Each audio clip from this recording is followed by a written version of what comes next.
एक आदमी जिसके एक नंबर पर पूरा मुंबई पैसा लगाता था। एक ऐसा खेल जिसमें लोग रातों रात अमीर बनने का सपना देखते थे, लेकिन जितने लोग जीतते नहीं थे, उससे कहीं ज़्यादा लोग बर्बाद होते थे। ये कहानी है भारत के सबसे बड़े इलीगल गैम्बलिंग एम्पायर की, और उस आदमी की जिसे लोग कहते थे मटका किंग। 1960s का मुंबई आज जैसा मॉडर्न सिटी नहीं था। मील मजदूर, छोटे व्यापारी, कम कमाई, बड़े सपने, और इसी माहौल में एक ऐसा गैम्बलिंग सिस्टम पैदा हुआ जो धीरे धीरे पूरे शहर पर छा गया। लेकिन कहानी शुरू करने से पहले सबसे ज़रूरी सवाल, आखिर मटका था क्या? सिंपल लैंग्वेज में समझो, ये एक नंबर बेटिंग गेम था जहां लोग नंबर पर पैसा लगाते थे, और अगर उनका नंबर निकल जाता था तो उन्हें कहीं गुना पैसा मिलता था। लेकिन शुरुआत में ये गेम अलग था। उस समय न्यूयॉर्क कॉटन एक्सचेंज से कॉटन रेट्स आते थे, और उन्हीं नंबर्स पर बेटिंग होती थी। मतलब लोग गेस करते थे अगला रेट क्या होगा। लेकिन बाद में यह सिस्टम बंद हो गया, और यही एंट्री हुई रतन खत्री की। रतन खत्री एक ऑर्डिनरी आदमी, लेकिन एक्स्ट्रा ऑर्डिनरी अंडरस्टैंडिंग लोगों की साइकोलॉजी की। उसे समझ आ गया था गरीब आदमी मेहनत से ज़्यादा शॉर्टकट पर भरोसा करता है, क्योंकि जब ज़िंदगी मुश्किल हो तो जल्दी पैसा कमाने का सपना बहुत पावरफुल हो जाता है। अब यहाँ कहानी इंटरेस्टिंग हो जाती है, क्योंकि शुरुआत में मटका नाम कोई चीज़ नहीं था। उस समय मुंबई का टेक्सटाइल बिजनेस अमेरिका के कॉटन मार्केट पर डिपेंड करता था। हर दिन न्यूयॉर्क कॉटन एक्सचेंज से कॉटन प्राइस आते थे, और उन्हीं रेट्स के हिसाब से इंडिया में डील होती थी। कुछ ट्रेडर्स ने उस कॉटन नंबर पर बेटिंग शुरू कर दी थी। मतलब लोग गेस करते थे आज कौन सा रेट आएगा। अगर उनका गेस सही निकल गया तो उन्हें कहीं गुना पैसा मिलता था। शुरुआत में ये सिर्फ ट्रेडर्स और बिजनेसमैन तक लिमिट था, लेकिन बाद में आम लोग भी इसमें आने लगे, क्योंकि कम पैसे में बड़ा पैसा जीतने का आइडिया बहुत तेज़ी से फैलता है। अब यहाँ तक सिस्टम चल रहा था क्योंकि ओरिजिनल कॉटन नंबर्स अमेरिका से आते थे, लेकिन फिर न्यूयॉर्क कॉटन एक्सचेंज ने ये प्राइस ट्रांसमिशन बंद कर दिया।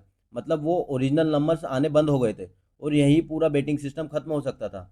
लेकिन यही एंट्री हुई रतन खत्री की। उसने सोचा अगर रियल कॉटन नंबर्स नहीं आ रहे तो नंबर खुद क्रिएट किए जा सकते हैं, और यहीं से ट्रेडिशनल कॉटन बेटिंग मटका बन गया।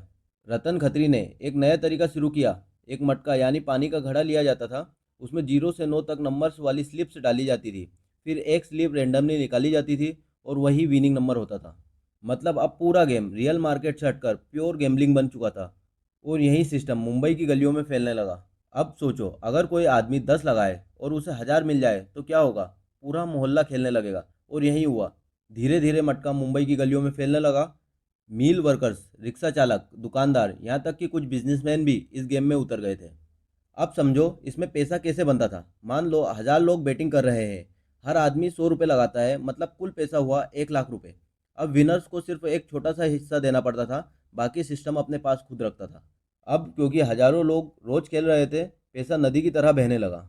लेकिन सबसे डेंजरस चीज़ गैम्बलिंग नहीं थी, डेंजरस थी होप। लोग सोचते थे आज नहीं जीते कल जीत जाएंगे। फिर थोड़ा और पैसा, फिर थोड़ा और धीरे धीरे गेम एडिक्शन बन गया। कई लोग सैलरी हार गए, कुछ ने ज्वेलरी बेची, कुछ कर्ज में डूब गए, लेकिन सिस्टम चलता रहा। अब तक रतन खत्री सिर्फ ऑपरेटर नहीं रहा था, वो ब्रांड बन चुका था। उसके पास पावर थी, कॉन्टेक्ट्स थे, और सबसे बड़ी चीज़ पब्लिक इन्फ्लुएंस। लोग उसके नंबर्स को लक्की मानते थे, उसकी रेपुटेशंस लगभग मिथ बन चुकी थी। लेकिन इतना बड़ा इलीगल बिजनेस बिना प्रोटेक्शंस के नहीं चलता। धीरे धीरे police connection, political links, underworld involvement, इन सब की बातें सामने आने लगी थी। क्योंकि जहाँ इतना पैसा हो वहाँ पावर ऑटोमेटिकली आ ही जाती है। उस समय मुंबई में अंडरवर्ल्ड तेजी से ग्रो हो रहा था, और गैम्बलिंग बिजनेस केस जनरेट करता था, बहुत केस। इसलिए मटका सिर्फ गैम्बलिंग नहीं रहा, ये अंडरवर्ल्ड इकोनॉमी बन चुका था। लेकिन सबसे बड़ा नुकसान नंबर्स का नहीं था, फैमिलीज का था। कई घर टूटे, कई लोग डेप्थ में चले गए, कुछ लोग क्राइम की तरफ मुड़ गए। क्योंकि जब आदमी पैसा जीतने की आदत डाल ले तो नॉर्मल मेहनत उसे बोरिंग लगती है। अब सवाल ये है, इतना इलीगल होने के बाद भी ये सिस्टम इतना बड़ा कैसे बन गया? क्योंकि उस समय फाइनेंशियल अवेयरनेस कम थी, इन्वेस्टमेंट ऑप्शंस कम थे, और गरीब आदमी के पास जल्दी पैसा कमाने का कोई रियलिस्टिक तरीका नहीं था। मटका ने लोगों को सपना दिया, और उस सपने के पीछे लोग भागते गए। लेकिन हर इलीगल एम्पायर की तरह इसका भी डाउनफॉल शुरू हुआ। पुलिस प्रेशर बढ़ने लगा, रेड्स होने लगी, मीडिया रिपोर्ट्स आने लगी। सरकार को समझ में आने लगा था ये सिर्फ गेम नहीं, सोशल प्रॉब्लम बन चुका है। धीरे धीरे कई मटका ऑपरेशंस बंद किए गए, अरेस्ट हुए, लेकिन पूरी तरह खत्म नहीं हुआ। क्योंकि जब डिमांड होती है तो इलीगल मार्केट वापस पैदा हो जाता है। आज रतन खत्री का नाम इंडियन गैम्बलिंग हिस्ट्री का हिस्सा बन चुका है। कुछ लोग उसे जीनियस मानते हैं, कुछ लोग क्रिमिनल। लेकिन एक बात क्लियर है, उसने लोगों की साइकोलॉजी को समझ लिया था। मटका की कहानी सिर्फ गैम्बलिंग की कहानी नहीं है, ये कहानी है गरीबी, होप, ग्रीड और शॉर्टकट मेंटालिटी की। क्योंकि जब इंसान जल्दी अमीर बनने की कोशिश करता है तो अक्सर सिस्टम उसे ही खेलना शुरू कर देता है। और शायद यही रीज़न है कि गैम्बलिंग गेम्स बदल जाते हैं, लेकिन लोगों का जल्दी पैसा कमाने का सपना कभी खत्म नहीं होता। अगर आपको वीडियो अच्छा लगा हो तो प्लीज़ वीडियो को लाइक करें और इसी प्रकार के वीडियो देखने के लिए प्लीज़ चैनल को सब्सक्राइब करें। Thank you.